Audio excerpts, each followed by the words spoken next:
Allahu Allahu Allah. Saya pernah jelaskan di awal-awal kita jelaskan masalah neraka ini. Kalau nanti ada 3 golongan di hari kiamat. Ada golongan yang masuk surga tanpa hisab. Tidak ada timbangan lagi, masuk surga langsung. Ini kalangan para nabi-nabi, syuhada, ya, anak-anak muslim yang meninggal sebelum balik. Orang-orang yang ahli ibadah yang selalu bertaubat sehingga dosanya bersih. Cobaannya di dunia banyak. Orang yang sering kita lihat dari cobaan ke cobaan, dari cobaan ke cobaan tidak selesai-selesai. Sementara dia orang beriman. Nah ini adalah orang-orang yang tanda-tanda akan masuk surga tanpa hisab. Karena cobaan itu membersihkan dosa-dosanya. Sebagaimana ada hadis Nabi SAW yang berbunyi dalam hadis Bukhari Muslim. Seorang mukmin akan diuji di dirinya, di hartanya dan keluarganya.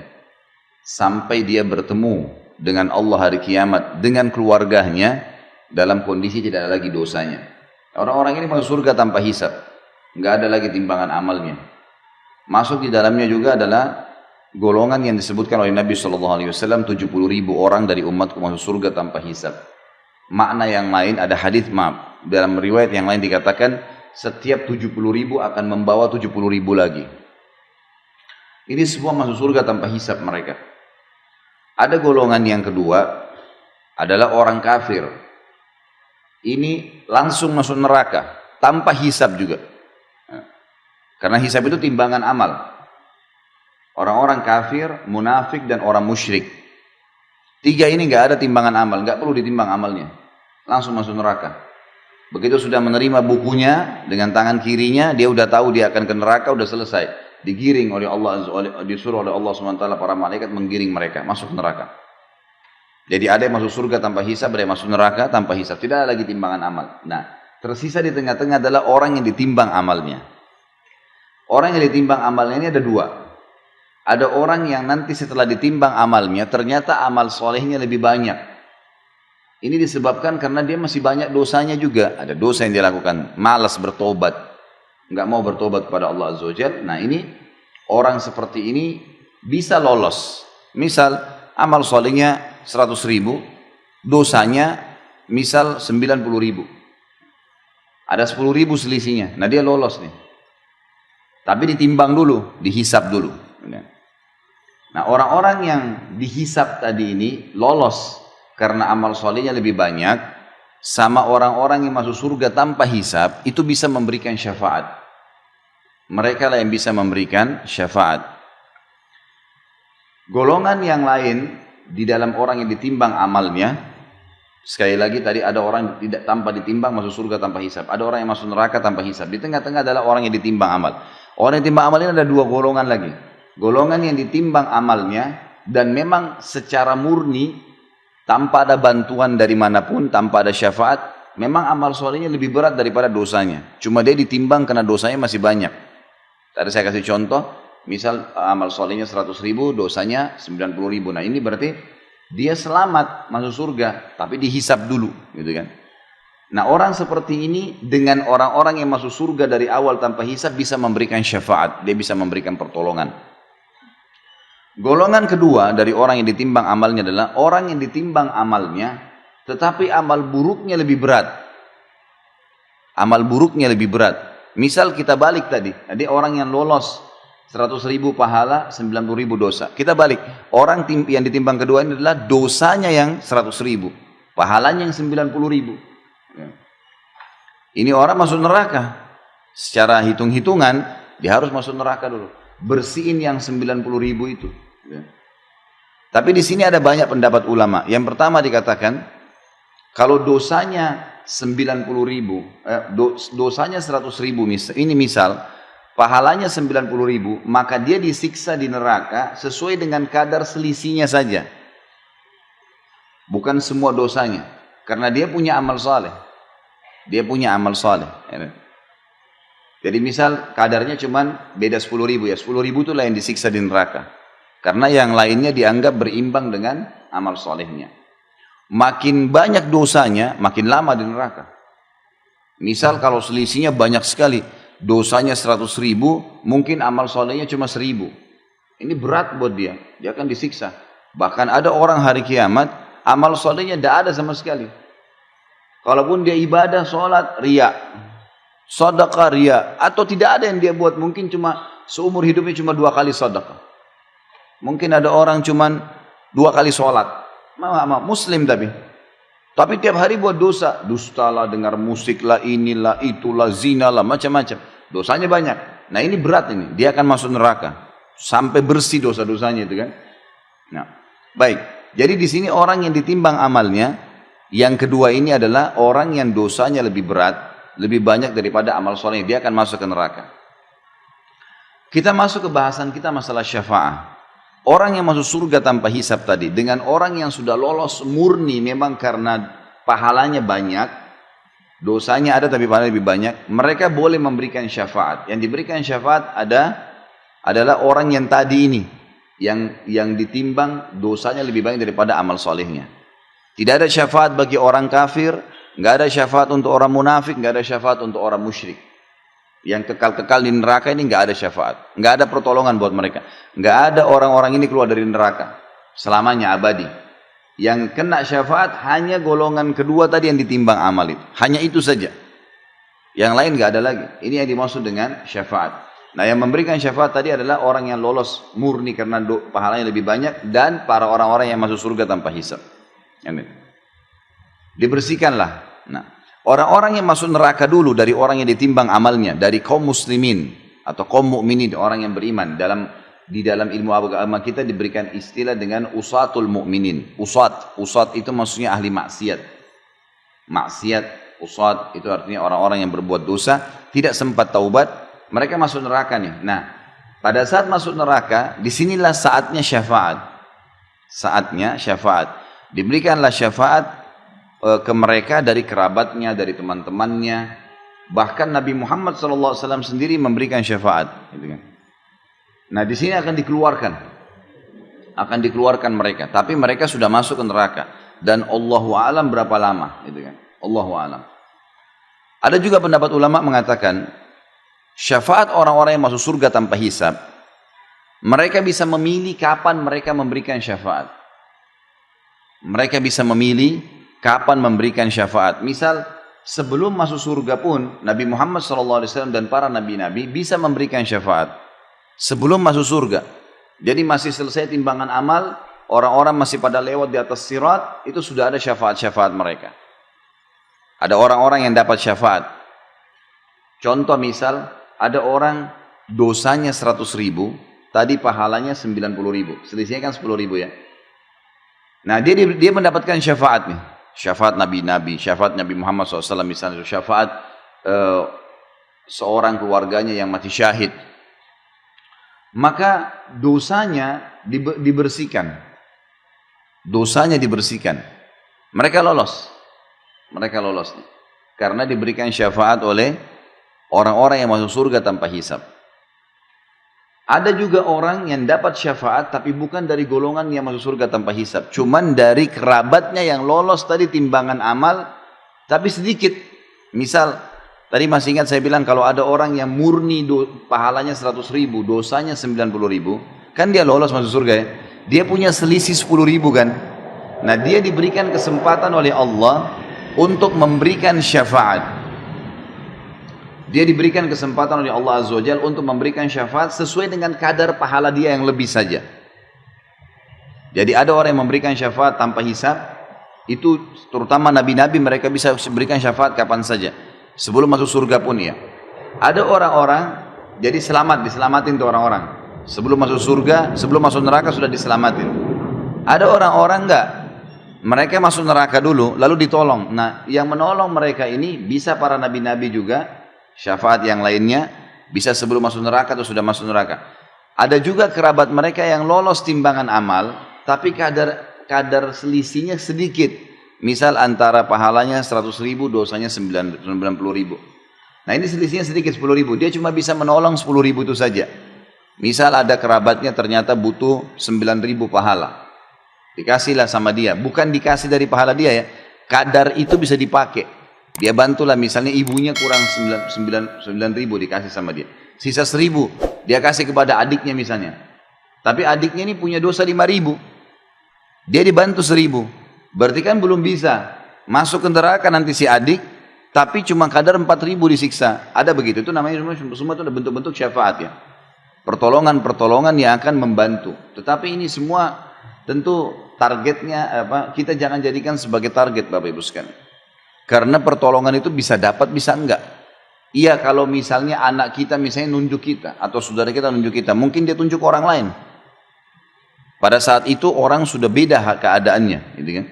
Orang akan memikirkan terserah dia mau selamatin siapa, itu masalah. Gitu kan. Makanya orang yang mati syahid memberikan syafaat 70 orang yang dia kenal, itu bebas, kerabatnya kah, temannya kah. Sampai para sahabat kalau mereka berperang, sebelum masuk di kancah peperangan mereka saling berwasiat.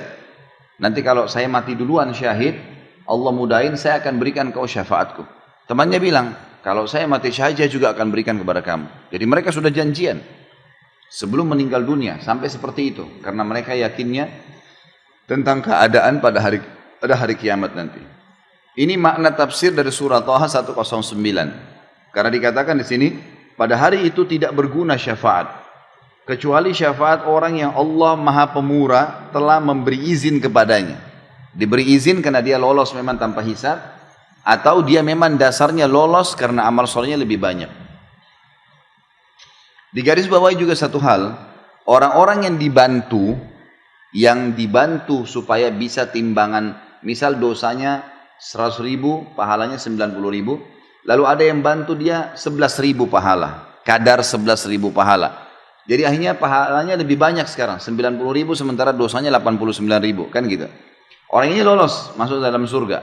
Dia juga lolos berkat pertolongan orang. Tetapi melewatin sirat dia terkoyak. Karena di sirat itu nanti kita pelajari di akhir-akhir bab kita nanti dalam neraka ini. Itu di sirat nanti jalan yang gelap, licin, gitu kan, besar. Dan di bawahnya itu, di bawahnya sirat itu neraka. Apinya kelihatan, malaikat di kiri kanan mencambuk orang yang masuk neraka. Ada orang yang lolos seperti bulan purnama, terang. Ada orang seperti bintang-bintang, ada orang seperti menunggangi kuda. Ada orang seperti berlari, ada orang yang berjalan dan terkoyak. Nah terkoyak ini karena ada besi-besi tajam di antara sirat. Nah terkoyak ini kenapa? Karena dia punya dosa, semestinya masuk neraka, tapi karena pertolongan orang, syafaat orang lain, dia lolos. Dosanya 100.000, pahalanya 90.000, selisih 10.000. Ada orang yang bantu dia 11.000 misalnya. Nah 11.000 ini membuat dia lolos akhirnya masuk ke dalam surga. Tapi melewatin sirat terkoyak. Jadi tubuhnya terkoyak, berdarah, gitu kan. Tapi dia tetap lolos. Nanti yang kita bahas di akhir bab kita. Itu makna daripada Allah Maha Pemurah telah memberi izin kepadanya dan dia telah meridhoi perkataannya. Maksudnya dia ucapin kata-kata, Allah terima. Kemudian firman Allah yang lain adalah surah Az-Zumar ayat 44. A'udzu billahi minasyaitonir rajim. Qul lillahi syafa'atu jami'a lahu mulkus samawati wal ard thumma ilaihi turja'un. Katakanlah hai Muhammad, hanya kepunyaan Allah syafaat itu semuanya. Tentu maksudnya dengan izin Allah, Allah yang berikan. Kepunyaannya ya. Dan ini Bapak Ibu yang sudah tahu tentunya saya bisa ingatkan kembali, kalau nya besar berarti di tengah-tengah huruf begitu Allah, kembali kepada kata ganti Allah, sama dengan dia. D-nya biasa dibesarin, nah, itu berarti kata ganti Allah. Kepunyaannya ya, kerajaan langit dan bumi, kemudian kepadanya lah kamu dikembalikan. Saksi bahasan kita adalah masalah hanya kepunyaan Allah syafaat itu. Jadi Allah Azza wa Jalla yang memberikan kesempatan. Kalau enggak maka tidak bisa mengeluarkan atau memberikan syafaat. Ya, tidak bisa memberikan syafaat. Selanjutnya kita lihat surah Zukhruf ayat 86. Ini di buku kita tidak ditulis soalnya ayatnya. Buka surah Zukhruf ya. A'udzu billahi minasyaitonir rajim. Wala yamliku alladhina yad'una min dunihi asy-syafa'ata illa man syahida bil haqqi wa hum ya'lamun. Dan sembahan-sembahan yang mereka sembah selain Allah, patung kah, pohon keramat kah, atau apa saja, tidak dapat memberi syafaat. Akan tetapi orang yang dapat memberi syafaat ialah orang yang mengakui yang hak, tauhid, beriman kepada Allah, dan mereka meyakininya. Kita bahas sekarang hadis Nabi SAW. Tadi beberapa ayat Al-Quran yang menjelaskan tentang syafaat. Dan sudah saya rincikan tadi seperti apa syafaat pada hari kiamat itu. Di dalam hadis riwayatkan Imam Bukhari dan juga Imam Muslim, Abu Sa'id Al-Khudri radhiyallahu anhu meriwayatkan dari Nabi SAW, "Yadkhulu ahlul jannatil jannata wa ahlun nari nara." ثم يقول الله عز وجل أخرجوا من كان في قلبي مثقال حبة من خردل من إيمان فيخرجون منها قد اسودوا فيلقون في نهر الحياة فينبتون كما تنبت الحبة في جانب السيل ألم تر أنها تخرج صفراء ملتوية. Ahli surga pada saat sudah masuk ke dalam surga, semuanya sudah masuk ke dalam surga dan ahli neraka sudah masuk ke neraka. Kemudian Allah Azza wa Jalla berfirman, keluarkanlah siapa saja dalam hatinya terdapat seberat biji sawi dari keimanan. Keluarkan siapa saja dalam hatinya terdapat seberat biji sawi keimanan. Lalu mereka dikeluarkan dari neraka dalam keadaan telah menjadi hitam. Lalu mereka dilemparkan di sungai kehidupan, sebuah sungai kehidupan. Sungai kehidupan ini ada di depan surga, di depan surga. Sungai khusus untuk dipakai memandikan atau membersihkan orang-orang yang sudah hangus di neraka. Lantas mereka tumbuh seperti biji yang tumbuh di samping aliran air. Kita lihat kalau misalnya ada got atau ada aliran air, biasanya karena lembabnya sampai tumbuh rumput-rumput kecil, ya, tanaman-tanaman kecil. Nah seperti itu, nanti ahli neraka ini mereka terbakar, hangus, belang-belang, lubang badannya, tapi nggak mati. Na'udzubillah, tapi nggak mati. Maka mereka dikeluarkan oleh orang-orang yang menolong mereka, yang memberikan syafaat, dibawa keluar. Lalu dimasukkan ke dalam sungai kehidupan.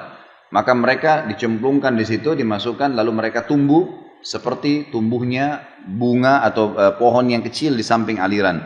Tidakkah, kata Nabi SAW, kamu tahu bahwa biji tersebut yang baru tumbuh dalam keadaan kekuning-kuningan lagi lemas, ya, seperti itulah mereka akan tumbuh. Hadis ini memberikan pelajaran kepada kita tentang adanya syafaat, pertolongan. Ahli neraka dikeluarkan yang bermaksiat kepada Allah, tapi ingat, hanya orang mukmin yang bermaksiat. Orang kafir, fasik, orang kafir, munafik dan musyrik, dosa-dosa musyrik besar, menyembah selain Allah, ya, dan seterusnya, menyembelih kepada selain Allah, ini semua tidak bisa keluar, tidak bisa dapat syafaat. Kemudian hadis selanjutnya adalah hadis riwayat Imam Muslim dari sama Abu Sa'id Al-Khudri radhiyallahu anhu meriwayatkan sabda Rasulullah SAW, adapun ahli neraka yang memang penghuninya, maka mereka tidak mati dan tidak pula hidup di dalamnya. Siksa yang luar biasa, hangus, terpotong badannya, ya, lobang-lobang tubuhnya nggak mati. Maka tidak bisa dikatakan mati, tidak juga dikatakan hidup, tersiksa luar biasa. Dan setiap kali mereka sudah hangus, hancur badannya, dikembalikan oleh Allah SWT lagi utuh. Kemudian disiksa lagi. Proses mengutuhkan tubuh mereka juga sudah sakit. Plus lagi disiksa kembali, dibakar, dicincang, dilubang-lubangin, makan macam-macam makanan yang merusak tubuhnya. Tetapi manusia yang dibakar api akibat dosa-dosa mereka, maka Allah betul-betul mematikan mereka. Kalau seandainya ada orang yang tadi orang mukmin yang berbuat dosa, kemudian habis dosanya nih, udah habis dosanya, maka dalam hadis ini dikatakan Allah mematikan mereka, sudah nggak bisa buat apa-apa, gelimpang, tidak diutuhkan lagi kembali, hingga ketika mereka telah menjadi orang. Ketika mereka telah menjadi arang, sudah hangus, ya, seperti kita tahu kalau kayu bakar, terbakar, sudah lubang-lubang, hitam, maka diizinkan untuk diberi syafaat. Lalu mereka dibawa berkelompok-kelompok, dikeluarkan semua oleh para malaikat, dibawa, tapi dalam kondisi mereka tidak bisa buat apa-apa. Lalu disebarkan di sungai-sungai surga. Kemudian dikatakan, wahai ahli surga, berkumpullah bersama mereka. Lalu mereka tumbuh seperti biji-bijian tumbuh yang di tengah buih banjir. Jadi maksudnya nanti orang-orang ahli surga akan memberikan syafaat. Dia sebutkan misalnya siapa, atau dia datang sendiri menunjuknya, malaikat akan mengambil siapa yang ditolong itu, tapi dalam kondisi memang orang-orang mukmin yang sudah dapat syafaat ini dalam kondisi sudah lemah, sudah nggak bisa bahasakan di sini, mati. Tapi kan kita sudah tahu ya, tidak ada kematian di akhirat. Jadi ini cuma bahasa mati, artinya sudah tidak diperbaharui lagi oleh Allah SWT. Karena ahli neraka yang masih punya dosa, apalagi orang kafir, naudzubillah, terus rusak diperbaikin, disiksa lagi, rusak diperbaikin. Begitu, tidak ada batasnya, kekal selamanya. Maka orang-orang ini akan dikeluarkan oleh para malaikat lalu dibawa ke sungai. Lalu dikatakan sungai di depan surga. Lalu dikatakan kepada penghuni surga, kumpullah. Maksudnya kumpul di sini ada hadisnya nanti menjelaskan. Orang-orang ahli surga memercik-mercikkan mereka dengan air itu. Di sungai kehidupan tadi. Dipercik-percikan dengan air. Sehingga mereka ya jadi seperti kayu yang sudah terbakar seperti arang lalu disiram. Terus ya sampai mereka tumbuh seperti tumbuhnya tanaman atau biji yang ada di antara buih air gitu. Jadi mereka tumbuh di dalam sungai itu. Hadis selanjutnya, hadis yang diriwayatkan oleh Imam Ahmad dan ini disebutkan sahih sesuai dengan syarat Imam Muslim. Abu Sa'id Al-Khudri juga radhiyallahu anhu menuturkan bahwasanya Rasulullah SAW bersabda, "Sayakhruju nasun minan nari qad ihtaraku wa kanu mithlal humam. Thumma la yazalu ahlul jannati yarushuna 'alaihim al-ma' hatta yambutuna nabatal gutha'i fis sail." Orang-orang akan dikeluarkan dari neraka dalam keadaan telah terbakar dan mereka sudah seperti arang. Arang kita tahu sudah hitam, bolong-bolong gitu kan. Kemudian ahli surga terus menerus mencipratkan air pada mereka hingga mereka tumbuh seperti tumbuhan yang lemah di aliran air. Di sini maksudnya tentu hadis Rasulullah tidak bisa dibaca satu-satu ya. Ini saling menguatkan. Artinya kalau kita tarik dari 3 hadis ini, ahli surga akan berikan syafaat dulu. Saya mau tolong si fulan, saya mau tolong si fulana. Misal Allah izinkan dia. Maka diambillah orang tersebut. Baik dia tunjuk, dia jemput, dia tanya, sampaikan. Maka malaikat mengambil. Lalu dikeluarkan, dicemplungin di sungai kehidupan tadi, di depan surga. Nah, ada riwayat tadi yang pertama dikatakan begitu mereka ditaruh, mereka tumbuh seperti tanaman yang lemas di pinggiran saluran air.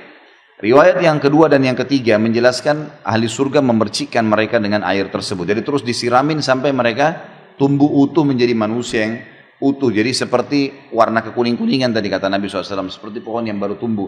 Warnanya indah, tapi masih lemas ya, dalam kondisi memang lemas. Hadis selanjutnya, hadis diriwayatkan, hadis ini disahihkan oleh Syekh Albani dalam silsilah hadis sahihah. Abu Sa'id Al-Khudri radhiyallahu anhu meriwayatkan sabda Rasulullah SAW, "Inna Allah azza wa jal yukhriju qauman minan nari ba'da ma la yabqa minhum fiha illa al-wujuh wa yudkhilhumullahu al-jannah." Sesungguhnya Allah azza wa jalla akan mengeluarkan satu kaum dari neraka setelah tidak tersisa dari mereka di dalamnya kecuali wajahnya. Hancur semuanya, wajahnya yang masih ada terlihat. Lalu dia memasukkan mereka ke dalam surga. Maksudnya Allah SWT masukkan mereka ke dalam surga. Tapi sama, hadis ini sama dihubungkan dengan hadis sebelumnya. Sebelum masuk surga, tidak dibiarkan dalam kondisi parah seperti itu. Dicemplungin di sungai kehidupan tadi, lalu kemudian mereka utuh. Menjadi manusia kembali, baru dimasukkan ke dalam surga. Tapi saksi bahasan kita, Allah mengeluarkan orang-orang dari neraka.